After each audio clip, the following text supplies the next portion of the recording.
RTV app వార్తల్ని క్షణాల్లో చదివే అవకాశం ఉంటుంది. ఒక న్యూస్ పేపర్, ఒక టెలివిజన్ ఛానల్ మీ చేతుల్లో ఎప్పుడు ఉంటాయి. మన మహిళలంటే నారాయణ సార్కి ఇష్టం. ఒక్కసారి పొంగూరు రమా మేడం నాయకత్వం, పొంగూరు రమా మేడం నాయకత్వం, పొంగూరు నారాయణ సార్ నాయకత్వం. ఇంకా వినపడాలి. ఒక్క నిమిషం ఆగు. కార్యకర్తలందరికీ, ప్రత్యేకించి తెలుగుదేశ సభ్యులు, ఫ్యామిలీ మెంబర్స్ అందరికీ స్వాగతం, సుస్వాగతం. అందరికీ నా నమస్కారాలు. ఇక్కడ ఒక్క విషయం మాత్రమే చెప్పి ముగిస్తానండి. ఎలక్షన్స్కి ముందు నేను ఇంటింటికి వచ్చి, లేకుంటే ఆ వీధిలో కొద్ది మందిని ఒక చోట ఒక గుమిగూడించి అక్కడ వాళ్ళందరితో మాట్లాడటము, లేకుంటే ఇంటింటికి వెళ్ళినప్పుడు మాట్లాడినప్పుడు నేను ఒక మాట చెప్పానండి అందరికీ ఖచ్చితంగా. అంతకు ముందు 2000 సార్ మినిస్టర్గా అయినప్పుడు 2014 మినిస్టర్గా అయి వచ్చినప్పుడు సారు ఎలక్షన్స్లో పోటీ చేసి గెలిచి వచ్చిన అభ్యర్థి కాదు. డైరెక్ట్గా మినిస్టర్గా ఎమ్మెల్సీగా వచ్చి మినిస్టర్గా నామినేట్ అయ్యి మినిస్టర్గా చేయబడ్డారు. ఎటువంటి ప్రామిస్లు చేయలేదు. అప్పుడు ఎటువంటి ప్రామిస్ చేయకుండానే నెల్లూరుని ఇంత అభివృద్ధి చేశారు. కానీ మీరు ఒక్కసారి ఆలోచించండి, ఈసారి సారు ప్రత్యక్షంగా పోటీ చేస్తున్నారు. ఎటువంటి ప్రామిస్ లేకుండా తను ఇంత అభివృద్ధి చేసినప్పుడు ఈసారి ప్రత్యేకించి ఈ పనులు చేస్తాను అని చెప్తున్నారు. కాబట్టి ఎటువంటి ప్రామిస్ లేకుండానే ఇంత పనులు చేసినప్పుడు తను చేసిన ప్రతి మాట, తను చేసిన ప్రతి వాగ్దానము, తను మీకు ఇచ్చిన ప్రతి మాటని గుర్తుపెట్టుకుంటారు, తప్పకుండా ఆచరించి చూపిస్తారు. ఆ నమ్మకం మీరు సార్ మీద పెట్టుకోవచ్చు. ఆ నమ్మకం పెట్టుకొని సార్ని గెలిపించండి అని మీ అందరినీ, ప్రతి ఒక్కరిని కోరటం జరిగింది. ఆ విధంగానే ఆ నమ్మకంతో మీరందరూ ఓటేసి గెలిపించడం కూడా జరిగింది. కానీ దానికి తదనుగుణంగానే సార్ కూడాను ఏవైతే అప్పుడు ప్రామిస్ చేశారో, ఏ వాగ్దానాలు అయితే చేశారో తను ఎలక్షన్స్కి ముందు ఆ ప్రతి ఒకటి తర్వాత ఒకటి నెరవేర్చుకుంటూ వస్తున్నారండి. అవునా కాదా? కాబట్టి మనం పెట్టుకున్న నమ్మకాన్ని తప్పకుండా నిలుపుకునే వ్యక్తి మన నారాయణ సారు. కాబట్టి మనకి కావాల్సిన అవసరాలన్నీ, మన నెల్లూరుకి కావాల్సిన అవసరాలన్నీ తప్పకుండా తీర్చగలిగిన మన నాయకుడు నారాయణ గారు. మీ అందరూ పెట్టుకున్న నమ్మకాన్ని తప్పకుండా నిలబెట్టుకుంటారండి. జై తెలుగుదేశం, జై చంద్రబాబు నాయుడు గారు, జై నారాయణ గారు. మన మహిళలంటే నారాయణ సార్కి ఇష్టం.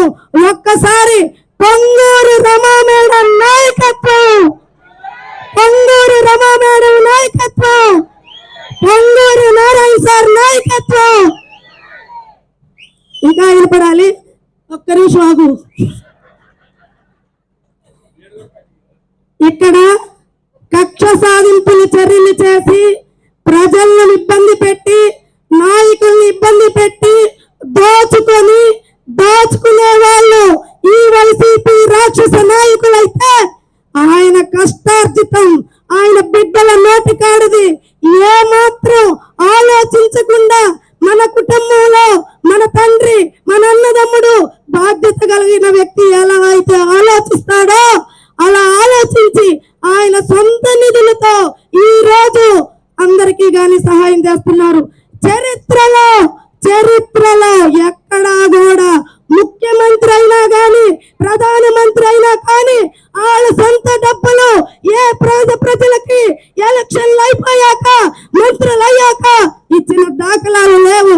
అలాంటిది ఆ రోజు చెప్పిందే చేస్తారు, చేసేదే చెప్తారనే పదానికి నిదర్శనంగా ఈ రోజు ఆయన సొంత డబ్బులు పేద ప్రజలకి పంచుతున్నారంటే అదంతా మన అదృష్టంగా మనం భావించాలి. మనమందరం బాధపడుతుంటాం. తెలుగుదేశం పార్టీ కార్యకర్తలమే మా మీద కేసులు పెట్టారు, మమ్మల్ని ఇబ్బందులు పెట్టారని. కానీ సార్ కుటుంబాన్ని ఎన్ని విధాలుగా ఇబ్బంది పెట్టారో ప్రతి ఒక్కళ్ళు తెలుసుకోవాలి. ఆ సార్ని కేసులు పెట్టారు, ఒక కేసులు కాదు, ఎస్సీ ఎస్టీ 307 ఇలా పెట్టారు. లాస్ట్ కి రమా మేడం గారిని ఒక రోజు హాస్పిటల్లో ఇంటి దగ్గర ఆమెను ఒక్కదాన్నే లోపల ఉంచి వచ్చి పోలీసులు ఒక 60 మంది పోలీసులతో సోదా చేస్తుంటే మేడం ఎక్కడ చెల్లించకుండా భయపడకుండా అలాంటి వ్యక్తికి తగిన భార్యగా ధైర్యంగా నిలబడి పోరాడింది. మనం ప్రతి ఒక్కళ్ళం ఆలోచించాలి. బిడ్డలు, వాళ్ళ బిడ్డలు, అల్లుళ్ళు అందరి మీద కేసులు పెట్టారు. కానీ ఒక మంత్రి అయ్యాక వాళ్ళైతే కక్ష సాధింపు చర్యలు చేస్తారు, వాళ్ళని నిర్బంధిస్తారు, వాళ్ళని దూషణ చేస్తారు. ఈయన ఏమీ చేయరు. చిరునవ్వుతో ఆయన వాడొక తిట్టాడంటే ఈయన 2 అభివృద్ధి పనులు చేస్తారు. ఒకవేళ కర్మజాలి మనకేమన్నా రోషం వచ్చి ఒకవేళ బయటపడ్డామనుకో మిమ్మల్ని లోపలిస్తానంటాడు. అలాంటి ఆయన మనకు దొరకటం అదృష్టము. ఆయనకి ఎక్కడా తీసిపోకుండా ఆయన సతీమణి పేరుకి గౌరవం తెచ్చే విధంగా అదే నవ్వుతో ఏమన్నా చెప్పబోతే సార్కి చెప్పండి అంటది, మేడం ఏం చెప్పరు. కాబట్టి అభివృద్ధి ఎలా చేస్తున్నారో మేము మైకులు పెట్టుకొని చెప్పేది కాదు. ఇక్కడికి వచ్చిన ప్రతి ఒక్కరూ, లబ్ధి పొందిన ప్రతి ఒక్కరూ ఏదన్నా నారాయణ సార్ గురించి మాట్లాడితే తగిన గుణపాఠం చెప్పాలని మీకు అందరికీ పిలుపునిస్తూ నాకు ఈ అవకాశం ఇచ్చినందుకు ధన్యవాదాలు తెలుపుకుంటూ సెలవు తీసుకుంటున్నా. ఇక్కడ మధు చేయి సాపుతానే ఉన్నాడు. మరిన్ని వీడియోస్ కోసం ఛానల్ ని సబ్స్క్రైబ్ చేయండి. లేటెస్ట్ అప్డేట్స్ కోసం వాట్సాప్ ఛానల్ ని ఫాలో చేయండి. అండ్ లింక్ డిస్క్రిప్షన్ లో ఉంది.